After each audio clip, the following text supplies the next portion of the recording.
अगर आपने अभी तक द ब्लैंक पेज ऑफिशियल को सब्सक्राइब नहीं किया तो सब्सक्राइब ज़रूर कर लीजिएगा और बेल आइकन को प्रेस करिएगा ताकि आपको हमारा हर नया जो एपिसोड है उसका नोटिफिकेशन मिलता रहे। साल 2016-2017 में जबकि अभी चाइना तैयारी पकड़ रहा था खुल के अमेरिका के ग्लोबल ऑर्डर को चैलेंज करने के लिए, तब एक इंसानी तारीख का बहुत ही तकलीफदेह वाकया म्यांमार के अंदर रूनमा हुआ।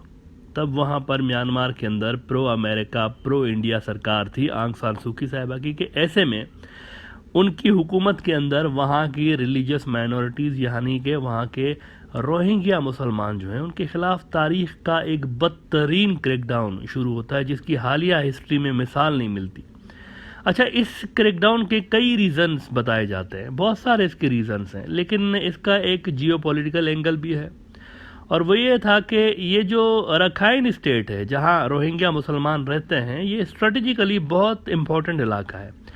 चाइना का जो प्रोपोज्ड तब BRI था जो कि लॉन्च हुआ था या होने वाला था, इसके आसपास ये सारा कुछ वाक़या हुआ है। इसके अहम तरीन मंसूबे इंक्लूडिंग इनका एक एनर्जी की पाइपलाइन थी और इनका एक पोर्ट था, वो यहाँ से रखाइन स्टेट से होकर गुजरना था, जिससे फिर चाइना को ये फ़ायदा हो रहा था, बहुत बड़ा फ़ायदा हो रहा था कि चाइना स्ट्रेट ऑफ मलाका जो है ना उसको बाईपास कर सकता था।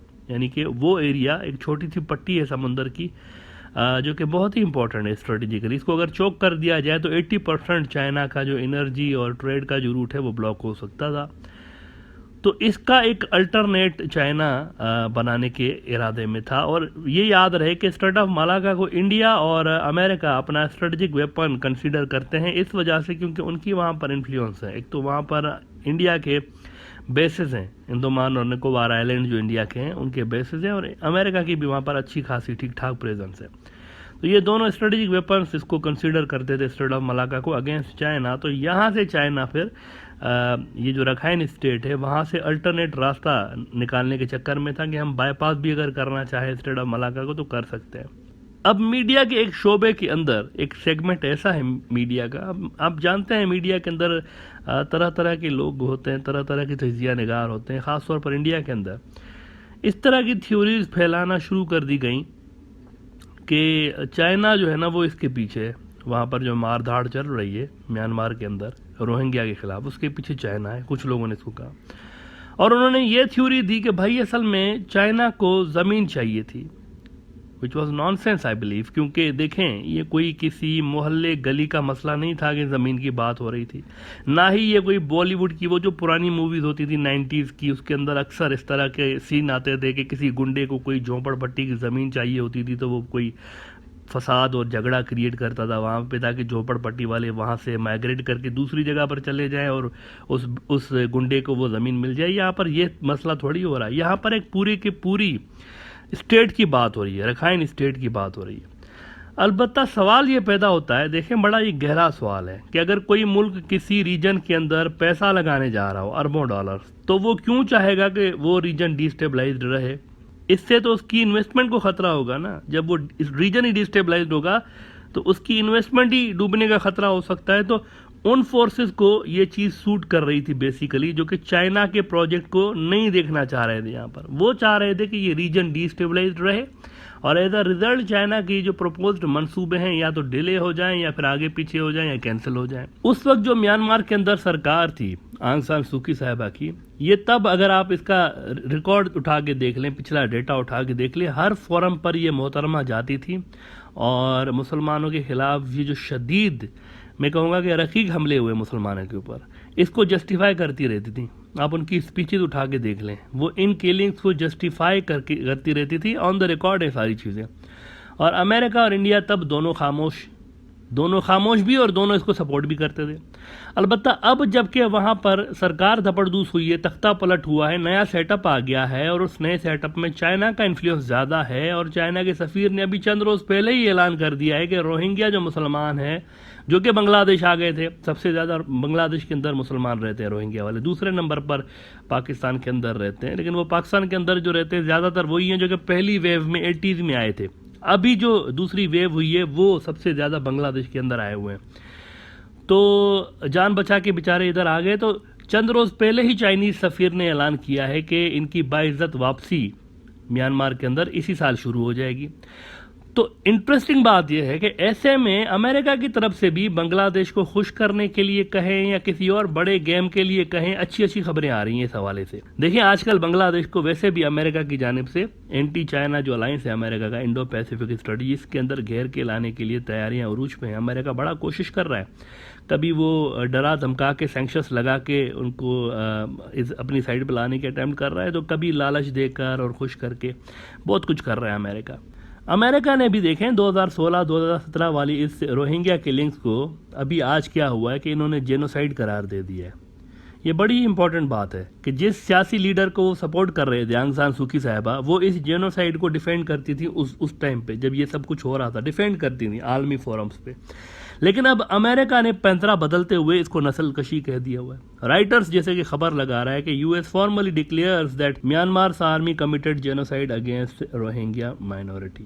वैसे आज ओआईसी ने भी, ये जो मुसलमानों की सबसे बड़ी तंजीम है ओआईसी, और यूएन के बाद दुनिया की दूसरी बड़ी तंजीम है ओआईसी, 2 अरब से ज़्यादा लोगों को ओआईसी रिप्रेजेंट करती है। मुस्लिम दुनिया के अंदर जो आबादी तकरीबन 2 अरब से भी बढ़ चुकी है, जो लेटेस्ट फिगर्स हैं।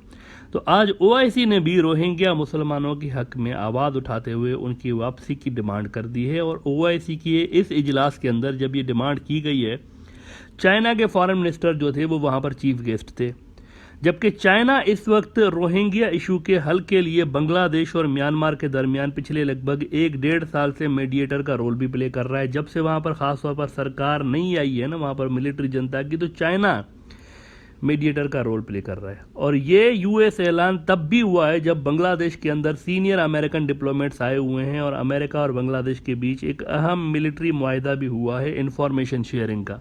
तो यू सी, इन सारे अहम तरीन इवेंट्स के दरमियान अमेरिका की जानिब से ये एक इम्पॉर्टेंट ऐलान आया है।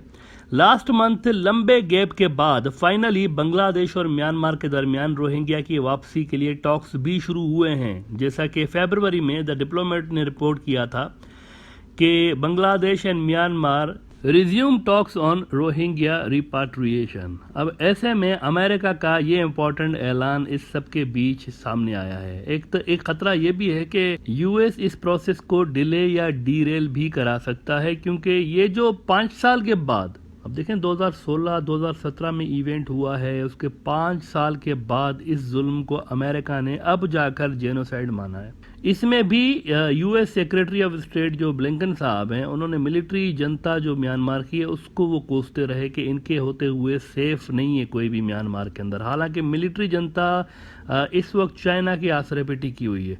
तो इशू ये है कि अगर यूएस अपनी पुरानी पॉलिटिकल जो ऑब्जेक्टिव्स है ना, उनके पॉलिटिकल जो उनकी सारी खिचड़ी है उसको हासिल करने के अगर चक्कर में सारे ऑब्जेक्टिव्स को, कि रखाइन स्टेट डिस्टेबलाइज्ड रहे और चाइना के प्रोजेक्ट्स डिस्टेबलाइज्ड रहे, तो फिर तो ये रीजन के लिए कोई अच्छी न्यूज़ नहीं है, और ना ही रोहिंग्या वापस जा पाएंगे। अगर रखाइन रोहिंग्या जो का इलाका जो है वो डिस्टेबलाइज होगा तो कैसे वापस जाएंगे। लेकिन अगर यूएस इसीलिए इसको जीनोसाइड मान रहा है क्योंकि अब ज़ाहिर है मुस्लिम दुनिया और चाइना इस इशू पे जो है वो बहुत ज़्यादा सीरियस भी हैं और चाइना सेंट्रल रोल प्ले करने लगा है। तो अगर वो इसको अमेरिकन से कम्पीट करना चाहते हैं यहाँ पर चाइनीज़ को, और अपना असर बढ़ाने के लिए वो ये सब कुछ कर रहे हैं, तो फिर अलग बात है। देखें ना, 1 हफ्ता पहले ही तो चाइनीज़ सफ़ीर ने कहा है ना इसी साल वापस जाएंगे रोहिंग्या। 1 हफ्ता पहले ही उन्होंने कहा है। जैसा कि 13 मार्च को बिजनेस स्टैंडर्ड ने खबर लगाई थी कि Rohingya repatriation likely to start this year, hopes Chinese envoy. इसका मतलब क्या है? इसका मतलब तो साफ है कि भाई बांग्लादेश और म्यांमार के बीच चीज़ें लगभग तय पा गई हैं, तभी तो चीनी सफ़ीर बात कर रहा है ना। ऐसे हवा में तो तीर इसने नहीं मारा होगा कि इस साल ये वापसी इसकी शुरू हो जाएगी।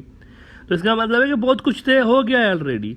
तो ऐसे टाइम पे आके अमेरिका का यूं इस मुद्दे पे इंटरफेयर हो करना और इतना ज़्यादा इंटरेस्ट दिखाना फिर से, इसके पीछे यकीनन कोई ना कोई पॉलिटिकल ऑब्जेक्टिव्स उनके हो सकते हैं। अगर तो अमेरिका के वो पॉलिटिकल ऑब्जेक्टिव्स बांग्लादेश को खुश करने के लिए हैं या फिर वहाँ पर चाइना को कम्पीट करने के लिए, तो फिर तो ठीक है। लेकिन अगर वो वहाँ पर रखाइन स्टेट में ये BRI के प्रोजेक्ट्स रोकना चाहते हैं, तो फिर ये बड़ी खतरे की बात है, बड़ी खतरे की बात है, और ये प्रोसेस डीरेल भी हो सकता है, डिले भी हो सकता है।